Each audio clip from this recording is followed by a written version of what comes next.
Hello दोस्तों, कैसे हैं आप। उम्मीद करता हूं कि पहले की तरह अच्छे से अपना ख्याल रख रहे होंगे। और दोस्तों, आज का वीडियो थोड़ा सा स्पेशल होने वाला है हमेशा की तरह, तो इस वीडियो में अंत तक जरूर बने रहिएगा। और आज हम बात कर रहे हैं एक घटना की, और इस घटना की शुरुआत करने से पहले इसमें कुछ ऐसे शब्द का यूज किया गया है जो कि एरोप्लेन से रिलेटेड है, जिससे कि आप इन सब चीजों से अनजान होंगे। पहला है एयर ट्रैफिक कंट्रोलर। ये आखिर कौन सी कंट्रोलर होते हैं, मैं आपको बता दूं। ये एयरपोर्ट के टावर पे बैठे रहते हैं। उनके सामने कंप्यूटराइज्ड डिवाइस होते हैं जो कि उनके आइडिया से हर प्लेन की स्पीड को देखा जाता है और ऊंचाई पे कैसे वो उड़ रहा है और किस तरीके की हरकत में आ रहे हैं, सारी चीजें इन्हें नॉलेज होती हैं। और ये कंट्रोलर हर प्लेन को एक दूसरे से डिस्टेंस में लाने में मदद भी करता है और सेपरेट रखते हैं। और दूसरा है स्टॉल। बात करें, हवा में प्लेन की स्थिति और स्पीड भी कंट्रोल की जाती है। अगर एरोप्लेन का स्पीड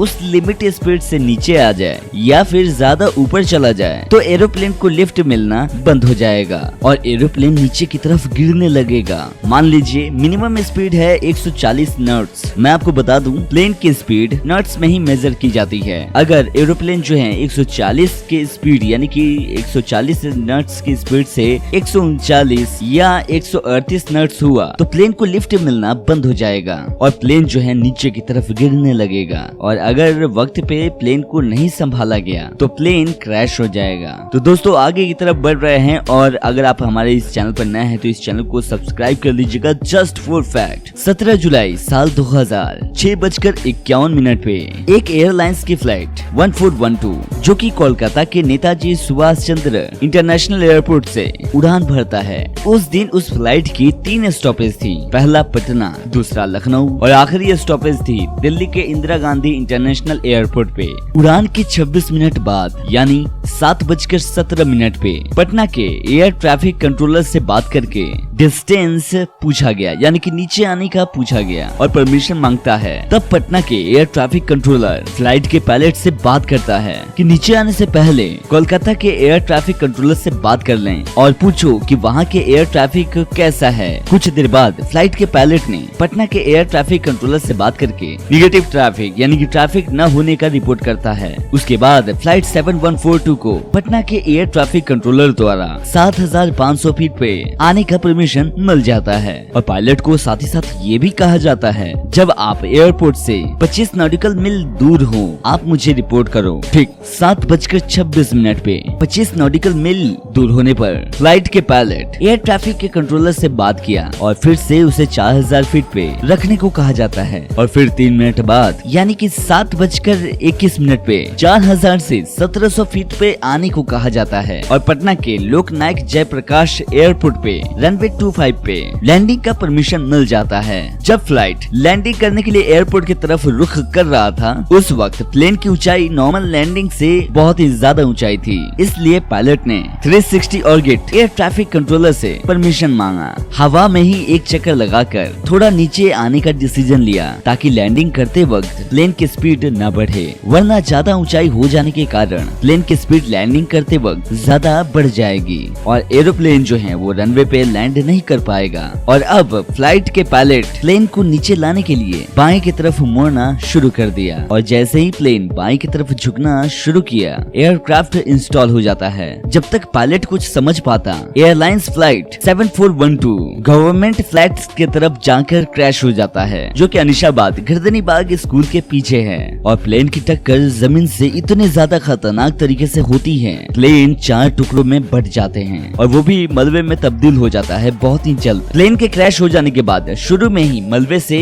6 पैसेंजर को जिंदा निकाला जाता है, जिनमें की 6 के 6 बुरी तरीके से पैसेंजर जो है घायल हो गए थे। अब आप एक पैसेंजर को लकी कहो, उसको बस थोड़ी सी खरोच आती है और प्लेन के मलबे से खुद चलकर बाहर आ जाता है। कुछ देर बाद 6 पैसेंजर में 4 पैसेंजर ऐसे थे जो कि एक एक करके मौत हो जाती है और 2 पैसेंजर को पीएमसीएच में बहुत ही जल्दी उससे भर्ती की जाती है और वो दोनों बाद में अच्छे से रिकवर भी हो जाते हैं। और कुछ देर बाद ही फायर ऑफिसर आते हैं जो कि आग पर काबू पा जाते हैं और उसके बाद भीड़ की तादाद बहुत बढ़ जाती है। 100 से 200 लोग बहुत ही जल्द जुड़ जाते हैं। लोगों की भीड़ इतनी हो चुकी थी कि लोगों को संभालना बहुत ही मुश्किल हो रहा था। तब कुछ देर बाद बिहार मिलिट्री फोर्स आते हैं। उसके बाद जाकर लोगों की भीड़ जो है काबू में होती है। मैं आपको बता दूं कि क्रैश होने के बाद यहाँ पे एयर ट्रैफिक कंट्रोलर को दोषी ठहराया जा रहा था, लेकिन पूरी जांच पड़ताल के बाद ब्लैक बॉक्स के द्वारा बाद में पता चलता है कि वो गलती पायलट के द्वारा की गई थी। आपके मन में एक अभी सवाल उठा होगा कि आखिर ये ब्लैक बॉक्स है क्या?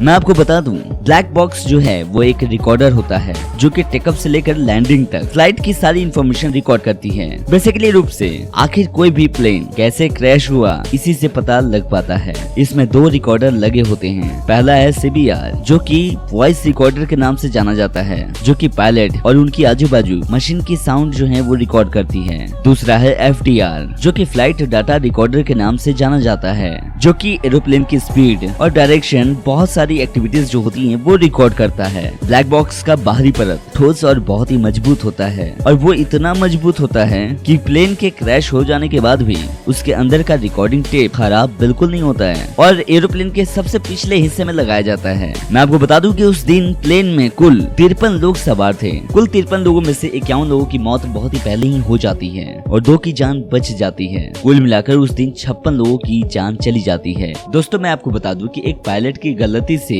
यहाँ पे जान लोग गवा बैठे। जब फ्लाइट क्रैश हो रहा था उसी समय एक इंसान ऐसा भी था जो सीट सहित वो उड़ के सीधे जहाँ पे गोबर के उपले होते हैं वहाँ पे जाकर गिर गया था और उसमें से उसकी जान बच गई थी। जब वो उठा तो उसे पता चला कि उसकी फ्लाइट जो है वो क्रैश हो चुकी थी। खैर न रोचक बात, जी हाँ बिल्कुल ये सच्चाई है। पटना में जब 2000 में जब ये फ्लाइट क्रैश हुआ था उस दौरान ये खबरें बहुत ही हुई थी और वाकई में ये सच्चाई थी। और जब पूछा गया उससे तो वो कोलकाता से फ्लाइट पकड़ा हुआ था लखनऊ के लिए और उसकी पटना में यहाँ पे मौत होते होते बच जाती है। बहुत ही लकी था, लेकिन 53 लोग जो हैं जान गवा बैठे। ये फ्लाइट क्रैश उस समय बहुत ही ज्यादा प्रचलित था और बहुत से लोग, पूरे पटना के लोग जो है वहाँ पे भीड़ इकट्ठी हो गई थी। उसके बाद ही ये डिसीजन लिया गया था वहाँ आसपास जितने भी पेड़ पौधे हैं या फिर चिड़ियाघर जो वहाँ पे स्थित है उसके पेड़ पौधे को काट दिया जाए ताकि लैंडिंग करते वक्त किसी भी प्रकार की कोई भी